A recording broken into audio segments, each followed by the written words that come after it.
Recentemente eu me surpreendi com a quantidade de pessoas que têm vontade de aprender a desenhar uma rosa. Eu acho que é até um pouco compreensível porque é algo que parece muito difícil de fazer quando você olha, mas na verdade é bem simples. E nesse vídeo aqui eu vou tentar te mostrar como desenhar uma rosa passo a passo de maneira que você não vai esquecer nunca mais como fazer isso. Então, me segue aí.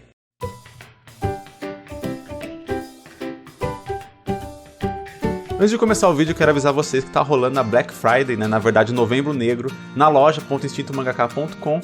Qualquer compra que você fizer acima de R$20, você tem frete grátis. E tanto o Macameio quanto a minha apostila de desenho, como desenhar mangá, elas estão com um descontinho ali. Então você ainda consegue pegá-las mais barato e com frete grátis. O link tá aqui na descrição. Eu sempre falo aqui que para você desenhar qualquer coisa, é fundamental você entender como que aquela coisa funciona. Caso contrário, você sempre vai ficar dependendo de uma referência, ou até pior, você vai precisar ficar copiando de alguém. Mas você está querendo ser um desenhista, né? E não uma máquina de xerox. Então vamos aprender a desenhar rosa. Primeiro eu vou tentar separar aqui os elementos para que você consiga entender do que é feito uma rosa, né? Como sempre aqui nos dicas de desenho eu tento trabalhar com o conceito do que é aquilo que a gente está querendo desenhar, né? Tentar entender o que a gente está querendo desenhar para ajudar a gente a representar aquilo da melhor maneira possível.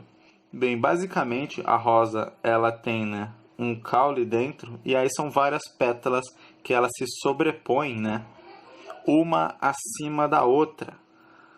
Então é como se você tivesse várias folhas, uma em cima da outra, de todos os lados da rosa, né, de 360 graus, né, já que ela é um objeto 3D.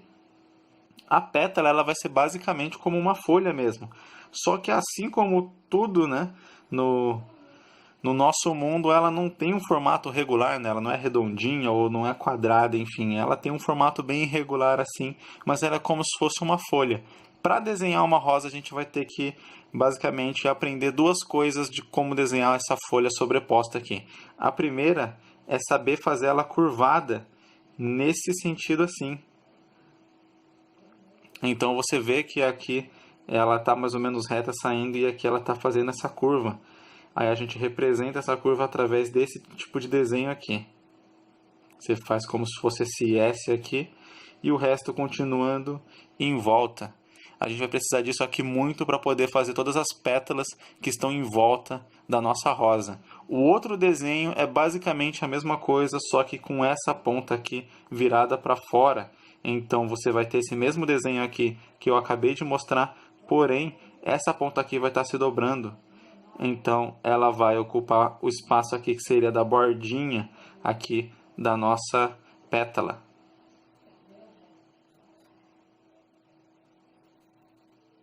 Essa camadinha que você está vendo é essa folha aqui dobrando para cá.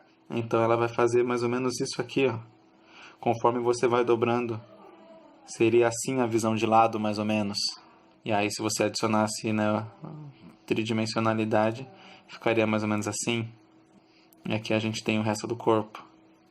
Talvez assim você consiga visualizar melhor essa parte aqui. Então é mais ou menos isso aqui que está acontecendo quando a gente desenha desse lado. Só que além de ela estar dobrada, a ponta dela está dobrada, ela também está dobrada assim. Já que ela segue um formato circular. Aqui são pontinhas de seta. Não sei se dá para ver direito. Aí. Certo, agora partindo para a rosa em si, eu vou começar a desenhar ela de dentro para fora, porque vai te ajudar a perceber esse detalhe aqui, esse desenho de como é feito as pétalas. Isso vai te ajudar a ter um pouco mais de noção do que a gente está fazendo, mas depois você vai perceber que é bem mais fácil desenhar ela basicamente de fora para dentro, né? Exatamente porque você não vai ter que apagar ou fazer esse tipo de coisa.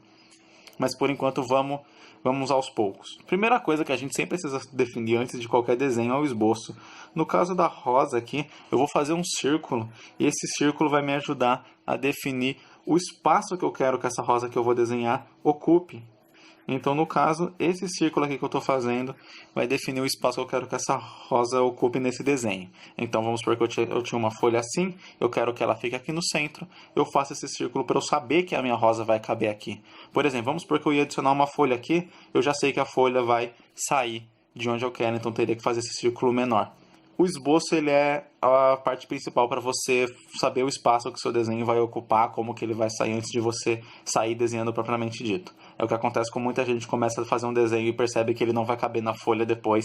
Se tivesse feito um esboço completo, isso não aconteceria. Como eu disse, ela tem um caule aqui, né, onde ela vai começando a aparecer, isso aqui, e as pétalas elas estão em volta. Mas mesmo esse caulezinho, né? O caule na verdade é aquela partezinha verde, aquele cabinho verde de onde saem as folhas, de onde sai tudo. Mas o que eu quero dizer aqui é que mesmo esse, acho que é botão o nome, mesmo esse botão ele é feito de pétalas também. Então a gente vai adicionar ele aqui mais ou menos como se fosse no centro. E eles vão ser várias pétalas, uma encruvinhada na outra. Aqui eu estou fazendo basicamente o que eu demonstrei aqui, ó. Você tem aqui a folhinha assim. E aí outra que vai vir aqui. Uma como se estivesse dentro da outra, entendeu?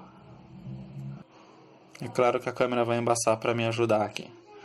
Ajudar entre aspas. Esse desenho aqui é como se eu tivesse duas folhas, uma assim na outra. Isso aqui seria como se fosse uma visão de cima do que está acontecendo. Então você tem as folhas que elas estão dobradas assim, só que uma está meio que dentro da outra. E é mais ou menos isso aqui que vai compondo o desenho da nossa rosa. Aqui ao redor dela eu vou preencher com mais pétalas cada vez maiores, fazendo esse mesmo desenho. E uma sempre entrando na outra. Conforme a gente vai abrindo, aí as pétalas vão começando a ter essa aparência aqui, porque elas vão ficando mais soltas dessa área central e vão começando a cair para fora pelo próprio efeito da gravidade mesmo, e de elas acabarem ficando mais ressecadas, mais moles, enfim, elas vão perdendo a vida e a resistência, por isso elas vão ficando cada vez mais flácidas e vão caindo, se dobrando em si mesmas. A ideia é que as rosas tem que sempre parecer, né? As pétalas tem que sempre parecer que elas estão ao redor aqui. Então você vai fazendo cada vez elas mais assim e elas vão sempre preenchendo o espaço e formando esse círculo. Então como que você faz? Esse desenho aqui, essa parte aqui ela não pode aparecer. Se tiver algo aqui assim, vai dar a entender que isso aqui está dando a volta. E é exatamente esse efeito que a gente está buscando.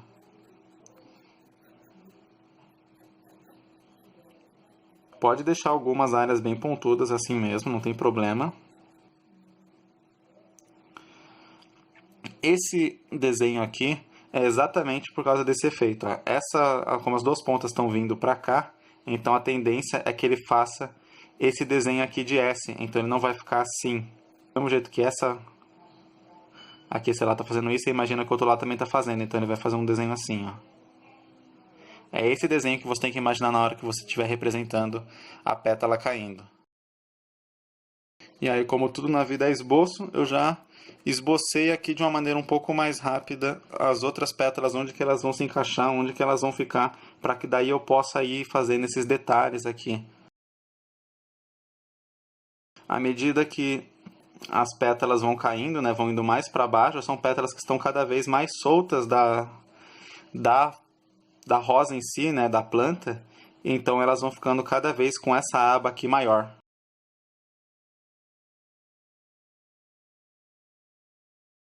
Do modo como eu fiz aqui, eu fiz de um jeito que desse para reparar bem nesse desenho que eu quero demonstrar. Então você tem uma pétala aqui, outra pétala por cima dela, outra pétala por cima dela, e você tem algumas aqui que também estariam aqui embaixo, outra aqui.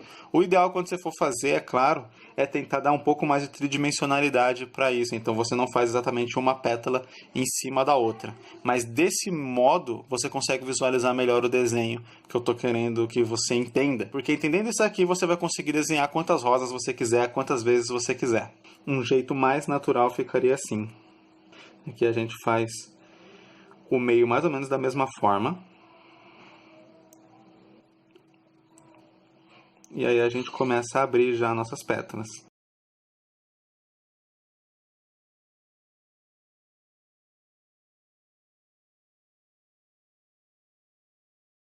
Você consegue ver que nesse exemplo aqui, as pétalas elas não estão, né, por exemplo, enfileiradas como eu fiz aqui, por exemplo, uma certinho em cima da outra. Você vê que uma está um pouco mais torta, né? Então você tem uma aqui, a outra ela está um pouco mais para o lado de fora, a outra está um pouco mais para o lado de dentro, a outra está um pouco mais para o lado de fora, e assim você vai compondo de uma maneira um pouco mais natural. Como eu disse, a natureza é muito raro você ter coisas certinhas assim. A coisa fica geralmente um pouco mais caótica, um pouco mais irregular. Isso dá um aspecto mais natural para o desenho, quando você está desenhando qualquer coisa que tenha a ver com formações da natureza e tal. Para a gente pintar ela aqui, o mais interessante é a gente aprender a fazer o efeito de degradê. Para você treinar degradê, basicamente é você treinar o controle de força da sua mão. Então, você vai começar fazendo bem forte e a tendência é você ir, conforme você vai pintando, você vai cada vez soltando mais sua mão, de modo que o traço, né, o traçado do seu lápis vai ficando cada vez mais claro. O ideal é você fazendo isso de maneira gradativa e você vai treinando fazer esse degradê. Você consegue treinar isso com vários tipos de lápis diferentes e é só você ir cada vez soltando mais o seu braço e tá fazendo cada vez com menos força. Você vai conseguir fazer esse efeito. É esse efeito que a gente quer aqui, no caso feito com lápis de cor, né? Para poder colorir uma rosa dessas, por exemplo. Eu vou dar um zoom aqui, fazer como se fosse a intersecção aqui entre algumas pétalas, para representar um jeito legal de pintar que fica bem bacana. Quando a gente vai pintar, o que a gente tem que ter noção é de luz e sombra, basicamente. Então você tem que ter noção que essa parte aqui, ela está dobrada para fora, ela está recebendo luz diretamente, né? Independente de onde sua luz esteja vindo, a não ser que seja de baixo, mas raramente vai ser desenhado uma rosa com luz de baixo, a não ser que esteja fazendo uma cena muito específica, aí é um conceito um pouco mais complicado, um pouco mais complexo, aí seria mais complicado eu passar aqui, mas focando no desenho básico de uma rosa, a iluminação estaria vindo mais ou menos de cima. Então essas áreas que são as dobras para fora da rosa, elas vão estar mais iluminadas. E essas aqui de baixo vão estar com sombra. Esses pontos onde tem intersecção, né, das pétalas, é onde você vai ter a maior área de sombra. E aí você vai treinar esse efeito de degradê, vai aplicar ele subindo aqui a rosa, cada vez fazendo mais fraco. Uma coisa que você pode fazer também para esse aqui ficar interessante é você aplicar a sombra que essa pétala está fazendo, né? Que essa dobra da pétala está fazendo, vai te dar um efeito mais realista. Mas com lápis de cor fica um pouco mais difícil se você não tiver cores complementares, né? Cores que se completam. Eu vou fazer aqui um exemplo com um lápis de cor. Eu pego aqui a intersecção, começo com mais força e aí conforme eu vou andando pela pétala, né, até a outra extremidade dela, eu vou fazendo cada vez mais fraco, mais claro. E aqui mais ou menos a sombra dessa pétala que está na parte iluminada. E se você não tiver outra cor, aqui você faz bem clarinho, começando mais escuro aqui na parte onde ela dobra, e daí seguindo bem claro, bem fraco mesmo, deixando a bordinha praticamente branca mesmo. E aqui na dobrinha você também faz bem escuro, que seria essa dobra aqui. Ela geralmente vai pegar muita sombra, porque ela tem muita coisa em volta ali que vai fazer sombra nela, então ela vai ficar bem escura, essa é a tendência. Eu vou reproduzir aqui um vídeo de eu desenhando uma rosa, usando todos esses conceitos que eu passei aqui pra vocês, que é a rosa que tá aí na thumbnail do vídeo. Talvez a primeira rosa que você fizer não vai sair tão bonita assim quanto você gostaria que saísse, mas você treinando e continuando fazendo isso, com certeza você vai aperfeiçoar e ela vai sair da maneira como você imagina. E é por isso que eu vou lançar um desafio aqui pra vocês, vamos ver quem que topa participar desse desafio. É o seguinte: não adianta nada você assistir esse vídeo inteiro se você não pegar o papel, pegar o lápis e colocar em prática o que eu ensinei aqui pra você. Então, eu quero que você assista esse vídeo, né, que você já tá fazendo, aliás, e desenhe uma rosa, usando todos os conceitos que eu apliquei, que eu mostrei aqui nesse vídeo. Amanhã, eu quero que você faça isso de novo. Assiste o vídeo e desenhe outra rosa, de preferência sem olhar a rosa que você fez no dia anterior. No terceiro dia, a mesma coisa, e no quarto dia, tenta fazer a rosa da sua cabeça sem olhar para o vídeo e sem olhar para as rosas que você fez anteriormente. Caso você tenha alguma dúvida ou dê algum branco, você pode abrir o vídeo e olhar ali alguma dica, depois você fecha ele de novo e volta a desenhar. No 5º dia, aí sim, você abstrai do vídeo completamente, abstrai dos outros desenhos que você fez e tenta fazer totalmente da sua cabeça. Eu tenho certeza que os conceitos já vão estar bem fixados lá e você vai conseguir desenhar a rosa do começo até o fim, sem precisar olhar na referência. E quando você pegar as outras rosas que você fez nos dias anteriores, com certeza essa vai estar melhor. O que eu quero que você faça é que você comente aqui, deixe aqui nos comentários quais que foram, né, as suas impressões ao longo desses dias fazendo esse teste. Se você pretende fazer esse teste aí, coloca aí também. E ao longo dos dias vai comentando aí como que tá sendo as suas impressões e se você conseguiu melhorar e principalmente se você conseguiu fazer sem precisar de referência. Tenho certeza que fazendo isso esses 5 dias você vai decorar como é que se desenha uma rosa e talvez não precise nunca mais olhar uma referência para poder fazer uma. Então é isso, galera. Fiquem aí com esse desafio e até o próximo vídeo.